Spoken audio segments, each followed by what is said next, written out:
जी हाँ, संजय लीला भंसाली की web series Heera Mandi release होने के बाद तवायफों को लेकर रोज रोज नई कहानियां सामने आती हैं। हिंदी सिनेमा जगत की कई एक्ट्रेसेस के नाम निकलकर सामने आते हैं जो तवायफों के खानदान से ताल्लुक रखते हैं। इनमें नीतू सिंह, सायरा बानो, नरगिस का नाम भी शामिल है।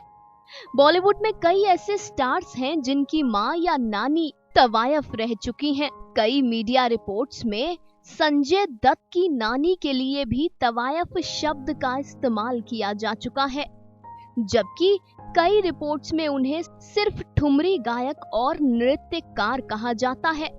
तो चलिए आपको बताते हैं कि कौन थी संजय दत्त की नानी जदन बाई और क्या था जदन बाई का पेशा।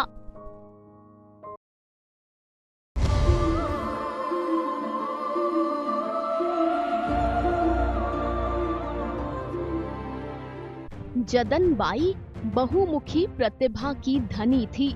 अभिनेत्री होने के साथ साथ वो संगीतकार और फिल्म निर्माता भी थी। जदन बाई बॉलीवुड इंडस्ट्री की पहली फिल्म निर्माता रही। जदन बाई का जन्म 1892 में हुआ था। उनकी मां दलीप बाई एक तवायफ थी और जदन बाई कोठे में पैदा हुई थी। मीडिया रिपोर्ट्स की माने तो संजय दत्त की परनानी दिलीप बाई को बचपन में तवायफ के एक ग्रुप ने किडनैप कर लिया था, जिसकी वजह से उन्हें इलाहाबाद में ये काम करना पड़ा। जदन बाई को विरासत में अपनी मां से नृत्य और संगीत मिला था। जदन बाई जब नृत्य करती थी तो राजा रजवाड़े मंत्र मुग्ध हो जाते थे। बताया जाता है कि जदन बाई को जफर नवाब से हवेली तोहफे में मिली थी। जफर नवाब संगीत के बड़े प्रेमी थे।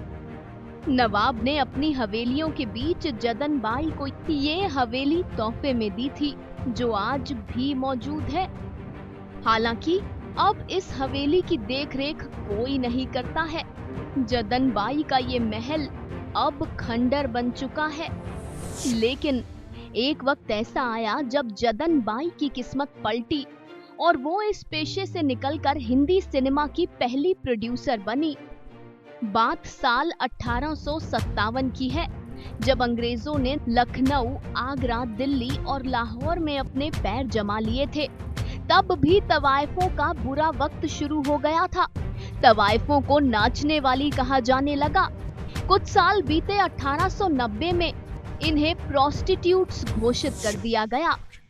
उनके कोठे बदनाम होने लगे और जो हुनर वाले थे वो अपने लिए काम खोजने लगे।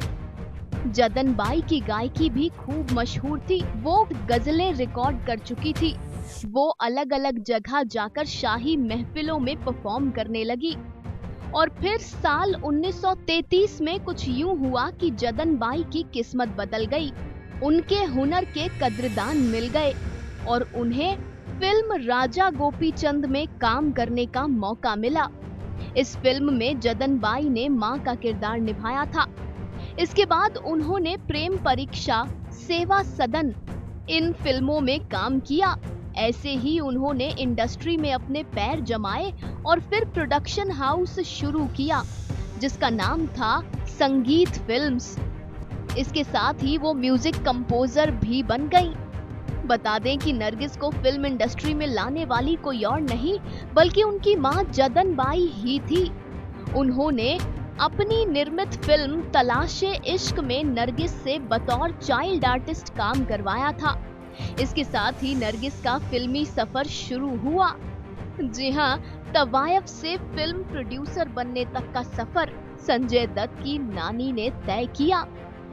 ये थी बॉलीवुड की पहली महिला प्रोड्यूसर जदन बाई की कहानी।